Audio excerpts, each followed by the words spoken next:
Yorgos Lanthimos, Emma Stone, and Jesse Plemons have reunited for an absolutely bonkers new movie, Bugonia. So let's talk about it. But before I start, I would like to give a major spoiler warning. It is very difficult to discuss or review this film without revealing some significant plot points, especially from the third act where things really go off the rails. There's a lot of really great twists and turns in this movie, and not knowing where it's going is one of the best parts of it. So if you haven't seen Bugonia yet and you want to, turn off this video, go watch Bugonia, and come back anytime. And if you haven't seen Bugonia yet and you have no intention of watching it, I guess you could keep watching this, but I'm not really sure why you would, because it seems like you don't really care about Bugonia. But with that out of the way, I will now dive headfirst into one of the most wild films of the year. So Bugonia is Yorgos' third film in 3 years, his fourth consecutive with Emma Stone, and his second consecutive collaboration with Jesse Plemons after last year's Kinds of Kindness, a movie that most people seem really mixed on, but I personally had a great time with it. Yorgos is one of my favorite filmmakers working today. His demented sense of humor and remarkable knack for visually gorgeous, atmospherically riveting films is really unmatched in Hollywood right now, and Bugonia is no exception. It follows Teddy, played by Plemons, a man who believes he's unearthed a vast conspiracy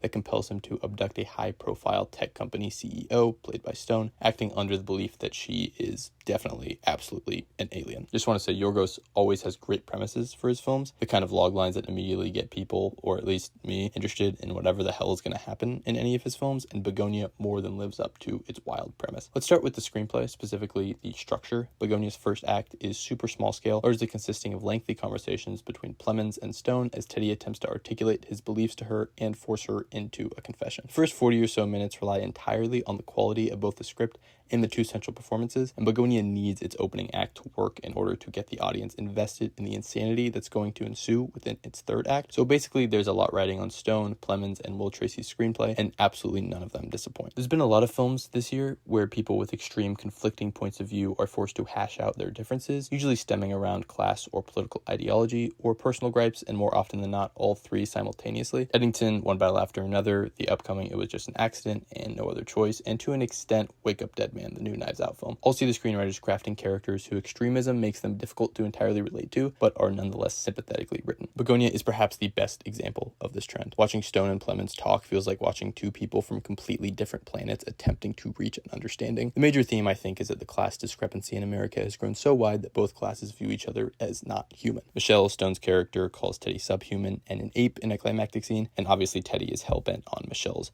alienness. Also want to mention Will Tracy, the screenwriter, was a producer and writer on Succession, one of my favorite shows really of all time and definitely of the last few years, and I can really feel that kind of Succession-y dialogue in the first half of Bugonia. A lot of people who are talking at each other, never actually having a conversation but just pushing their point onto the other person in an attempt to force them to concede their point. It's really frustrating to watch, but intentionally so. Now let's talk about Teddy, whose infatuation with conspiracy theories immediately connects him to extremists on both sides of the political spectrum. His particular interest in Michelle and the whole chemical castration thing is definitely indicative of incel culture, this belief that women are trying to trick you and seduce you into getting their way. But in a pivotal dinner scene, which is really the only moment where him and Michelle are really conversing, actually listening to each other, at least for the first few minutes, he mentions that he's tried both ends of the political spectrum and feels that they've both let him down. The only solace that he finds is within this conspiracy theory, which he uses to explain the death of his mother in a way that he can stomach, or more accurately, in a way that he can properly avenge. This gets to the core of why people tend to believe in conspiracy theories, or generally why people grow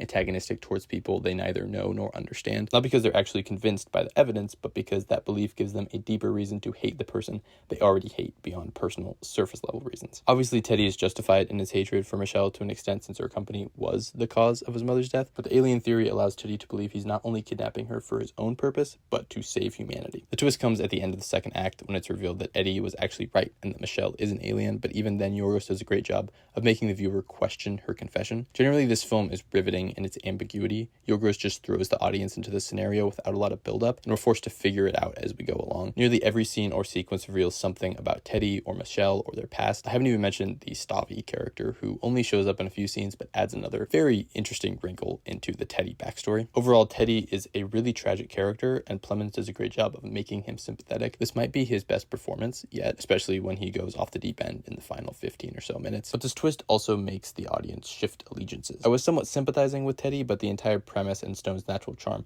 immediately endears the audience to Michelle. Because if one character seems insane and has kidnapped someone and is now torturing her into a confession, and the other character is the one being tortured, you're just inherently going to sympathize with the latter and view the former as the antagonist. And obviously, Bugonia isn't that cut and dry. Just hearing Teddy's backstory gets me on his side a little bit more, and then discovering he's right flips the entire film on its head. And then a bunch of just batshit insane stuff happens that I won't fully get into, but really recontextualizes the themes of this movie. I think after the first couple of twists, I got lost in the thematic sauce and just let the movie do its thing. In some ways, I think you could argue that the final sequence of the film does complicate the messaging of this movie, but it really just feels like Yorgos wanted to do something really wild to end this film. And I think it's worthwhile because it adds a lot of impact to the film. I want to mention the score, which absolutely rocks, adds so much tension and intensity. The visuals are characteristically gorgeous for Yorgos, the same kind of cold, clinical, but immaculately framed cinematography that you'd find in Killing of a Sacred Deer or Kinds of Kindness. There's a ton of filmmakers right now that are trying to be Kubrick, or at least heavily influenced by Kubrick, but I don't think anyone is quite as Kubrickian right now as Lanthimos, not only in his visuals, but also in his twisted sense of humor. Speaking of humor, my main criticism of Bugonia is that it's not as funny as some of Yorgos' most recent films, largely because the moments that could be funny are delivered in this tense hostage situation context that's so engaging I'm not really able to laugh at the absurdity. Maybe that's just me though, and I definitely think taking some of the humor out was the way to go for this particular story. Making this movie funnier would lead to certain characters, specifically Teddy, feeling like the butt of a joke, which is pretty antithetical to the film's ideas. The main source of humor is in the final section, where some of the gore is cartoonishly over the top, and the tension is so high there's really nothing you can do but laugh. Anyway, I've been talking for a while now, so I'll just try to wrap this review up nicely with this. Bugonia, more than almost any film this year, succeeds at being thematically dense,